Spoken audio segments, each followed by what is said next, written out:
Well, Ian, here you are early in your career. 3 fights in, International Fight Week. I mean, the biggest event of the year. I guess what's the feel like for you right now? It's fucking awesome to be here. It's a pleasure. Obviously, it's exciting. I've always been a fan, and the fact that my dream has been to fight in Vegas. You give me the biggest fight you possibly could in Vegas, in International Fight Week, and with a card that's as stacked as it is. I mean, from top to bottom, it's just highly entertaining. So I'm looking forward to it being a fight card that people are going to remember, and being part of that myself and going in there and putting on a performance that everyone remembers. It's going to be awesome.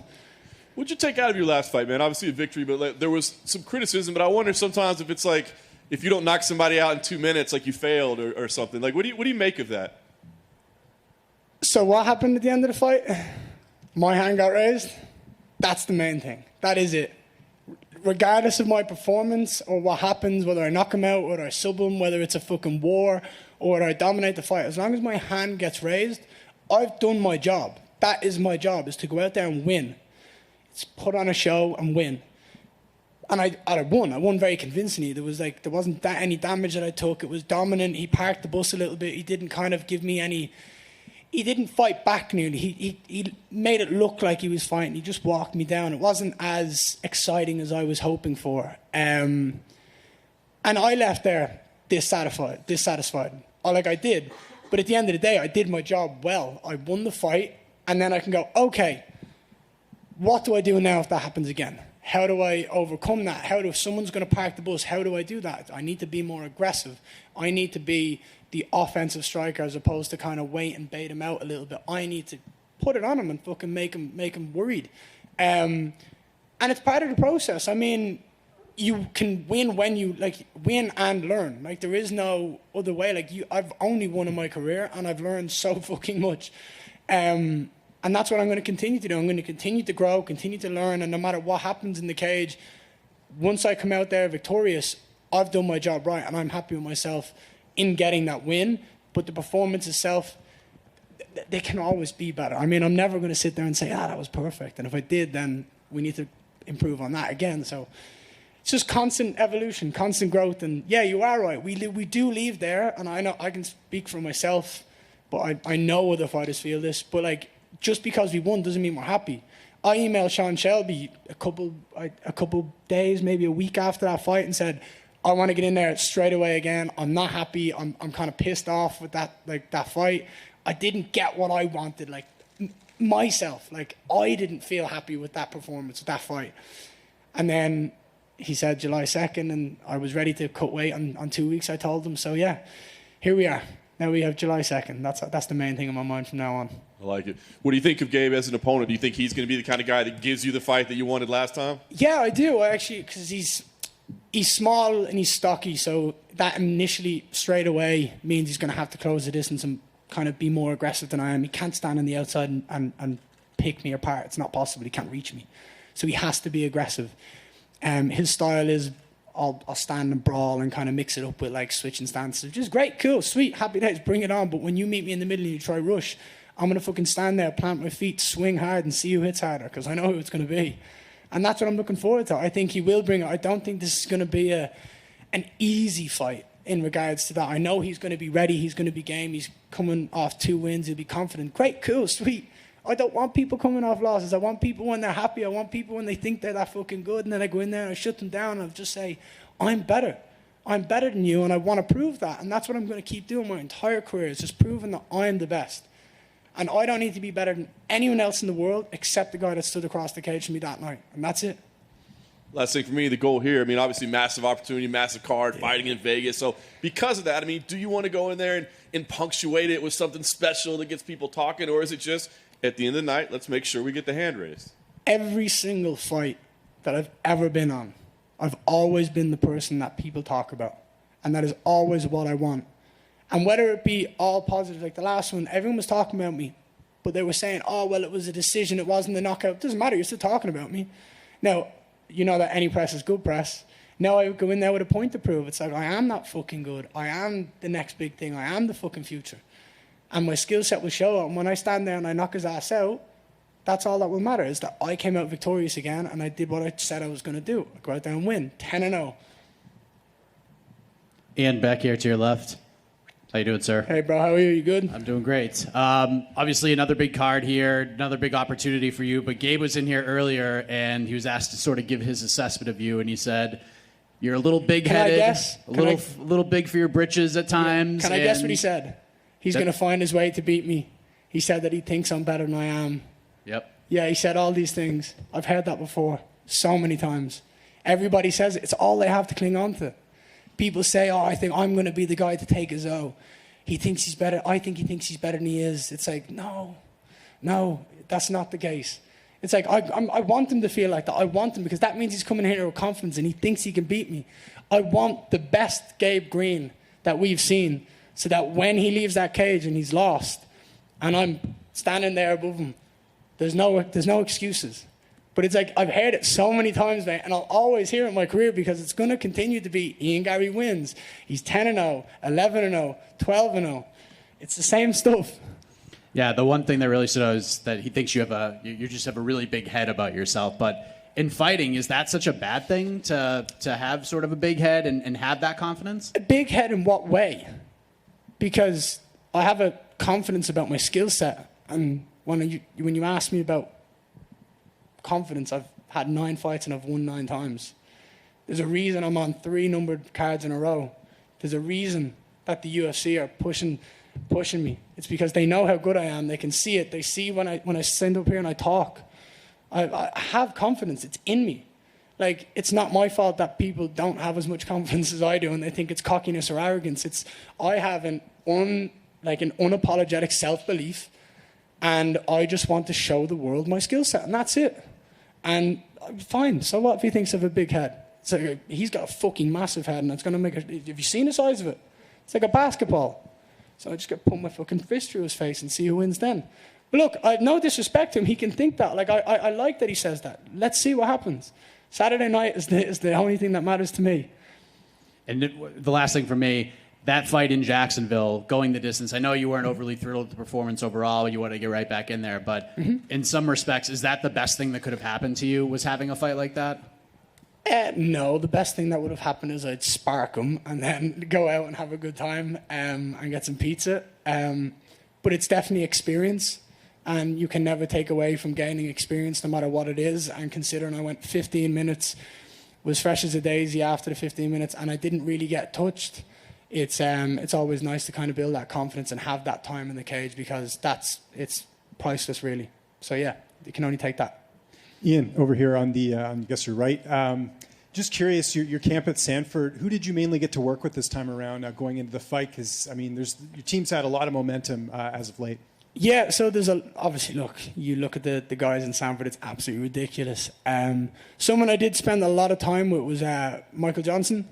My nutritionist pointed out that he's the exact same height and reach as Gabe, and MJ has got some of the fastest hands that we've seen. Like when that guy puts a combination together, it's blisteringly quick.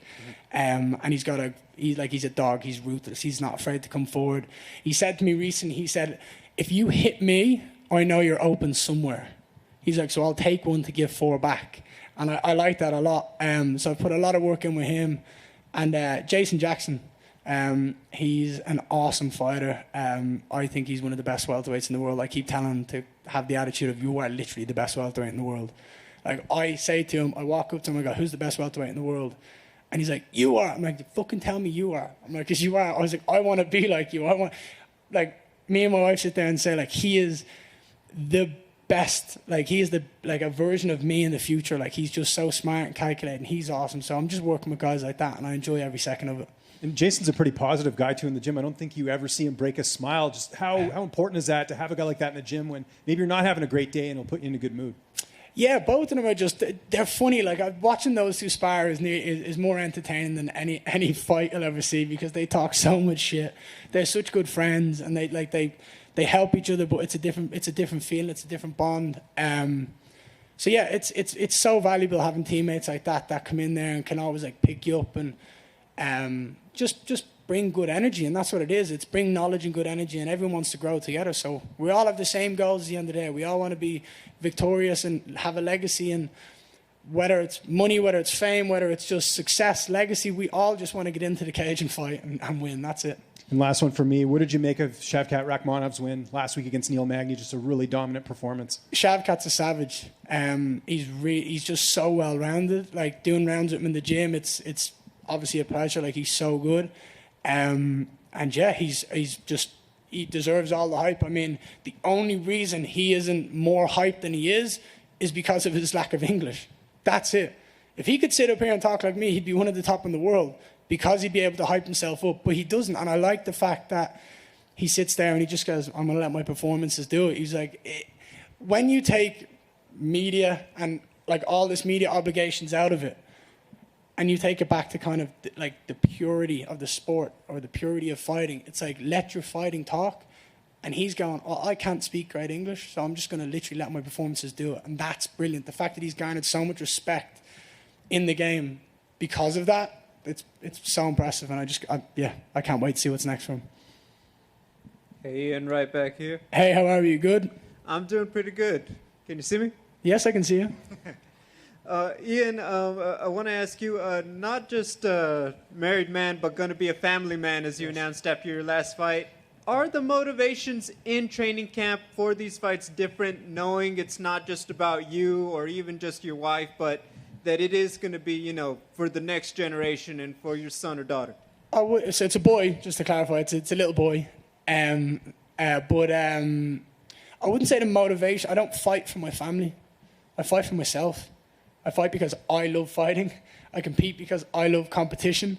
My family, I obviously want to have, my favorite thing about fighting is I'm going to use it to travel the world. Like when you look at Florida, when you look at New York, when you look at Vegas, it's like I'm able to go to these amazing places and have like different cultures, different people, surround myself with some of the best in the world of what we do, and just enjoy the process, enjoy the travel, enjoy the freedom. And the fact that I get to do it with my family so close by my side is going to be awesome. So the motivation hasn't changed, but my life will be different after this in regards to, like, I will have a little boy that is going to depend on me, that I have to feed and have to look after and help become his own man. And I'm just excited for that. I think that in and of itself is the coolest thing I think a man can do, is to help raise his son and bring him to be a successful, happy man himself. And I just want to be the best dad I can as well. So everything I do in life, I want to be the best at. I don't want to be average at anything. I don't want to not succeed in the best way I possibly can. And maybe that's why I come across as fucking too confident in anything. It's like, because I want to be the best at everything I do. I want to be the best dad. I want to have the happiest family. And I think that's a good a good attitude to have in life. I mean, we only have one ride on this trip. We might as well make it happen. To follow up on something that you just said, obviously with the UFC, especially in recent months now, traveling around the world and getting back out. But what would it mean to you personally to go back to Ireland under the UFC banner? So that's something I've been saying all week. People have been saying, what happens when you go 3-0 in the UFC? What happens when you remain 10-0 undefeated? What happens then? What's next? Obviously, I have a baby on the way, and that deserves every bit of attention and respect from my wife and from my baby, so I can make sure everything is good with them. But I don't see why we couldn't have a UFC Dublin. I don't see why we couldn't kind of light that fire behind the Irish MMA again. There's only me and Conor in the UFC from Ireland that are active, and the return of him, whether it be late this year, early next year, I think it'd be nice to kind of just light that fire again and get everyone excited. So that's what I'd like. That'd be my dream now, as the UFC Dublin. My final question, just what kind of stuff did you pick up from working with Boss Rudin and Wonderboy with the Karate Combat guys? Oh, dude, Bass and Wonderboy are unbelievable. Obviously, I'm a striker. I love striking. I love everything about it. It's like a chess game, and to be able to sit there and speak to one of the best strikers that have ever been in the UFC, and Stephen Wonderboy Thompson, is phenomenal.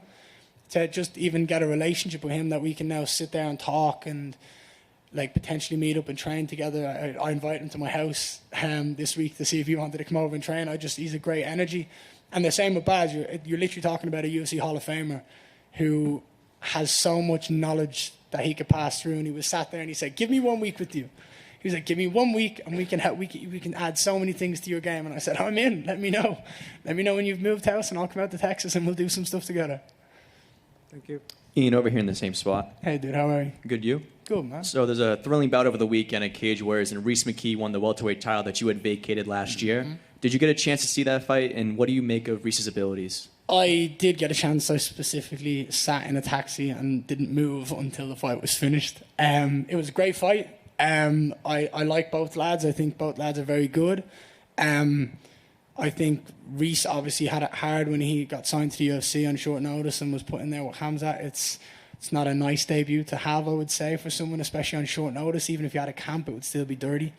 But I think Reese just has the attitude of, all right, it didn't go well the first time round. That doesn't mean it's not impossible to kind of get back there and to improve. I mean, there's always going to be a second chance if you work hard enough for it. And I think he's obviously, he got dropped from the UFC. He's gone back. He's learned. He's grown.